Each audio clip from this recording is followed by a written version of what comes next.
What is going on, guys? Money Webby here, back again on Friday. We get a 10-game slate here tonight. It's going to be a good one, a lot of good games to choose from, and a lot of options you can go on the slate with the players. I got to narrow down to you. So 6 of my favorite guys on this slate. My money 6. So go ahead and drop a like in the video before we get going. I greatly appreciate that. And let's just hop into it. First guy is going to be LeBron James at 11,500. Going against Philly, I think he's going to reach a 60-plus upside here tonight. Again, had a great game against Washington last night.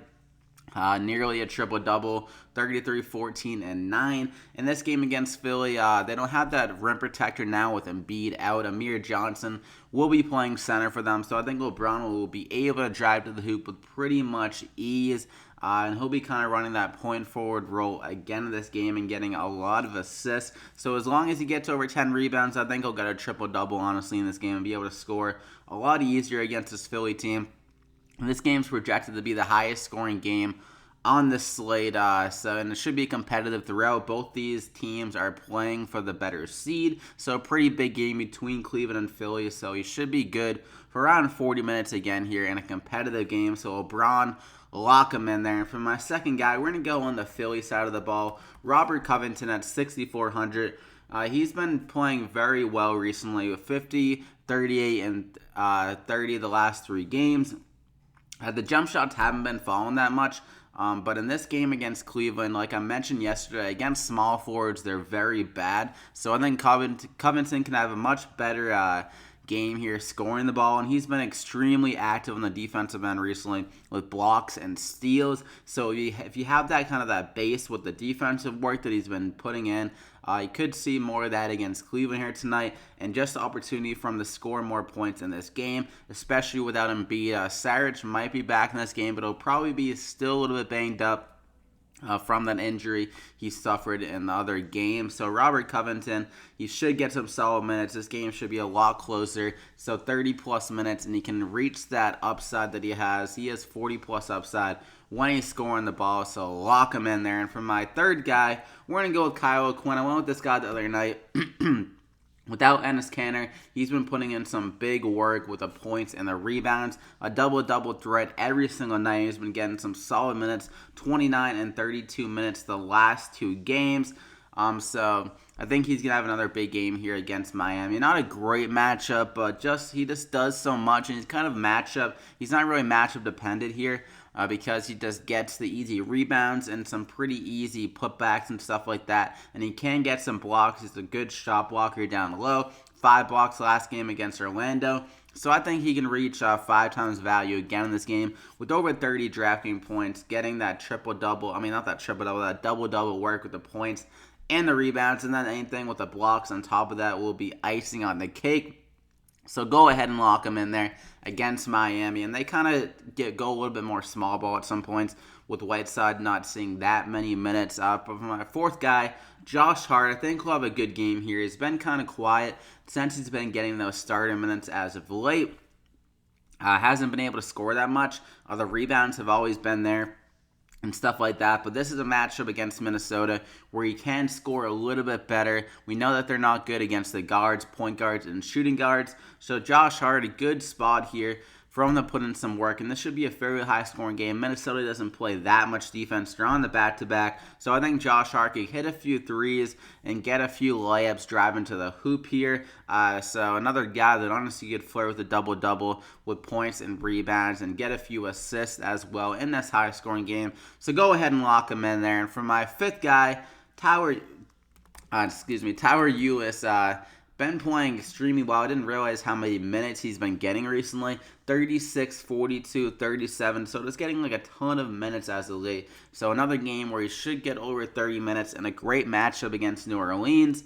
And with the more points, he's going to be able to score. And he's been very active passing the ball, running that point guard role, getting some high assist totals, 9, 9, and 12 the last 3 games. And he was able to score pretty damn well against New Orleans earlier this year. With only 26 minutes, he put up 17 points. I'm guessing he was coming off the bench in that game, but a very solid outing there. So I think Tyler ULIS, with an insane amount of minutes and a great matchup here against New Orleans, a fast-paced game, I think he can do enough to get over 30 DraftKings points yet again here. So a great cash game play.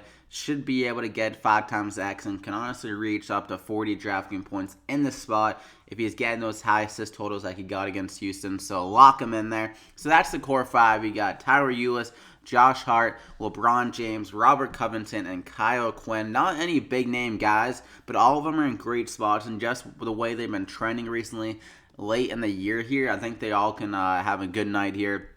So maybe they go a little bit under the radar, considering they're not big names and stuff like that. But that is the core 5. And for my dollar cheap play, again, not a cheap guy, but I'm just going to keep on going with this guy until I see this like flops in my face. MARSHON Brooks here, priced at the 5,200. A little bit insane, but he got 36 minutes last game. So they're definitely liking what they're seeing out of him. And he just got a 2-year contract with the Grizzlies late last night. So I think MARSHON Brooks, maybe he's a little bit extra confident over that 2-year contract, and they want to continue to see what they got in the guy. I mean, if you're giving him a 2-year contract, you'd figure that you'd be playing more over these other guys that haven't really had that much experience in the NBA. So Brooks, like him a lot on the spot against Sacramento. We know this is another team that really struggles against guards, point guards, and shooting guards in general. They're pretty bad against three-point shooters, 30th in the NBA, and MARSHON Brooks is a guy that is capable of hitting some threes. 5 against New Orleans and 5 against Portland.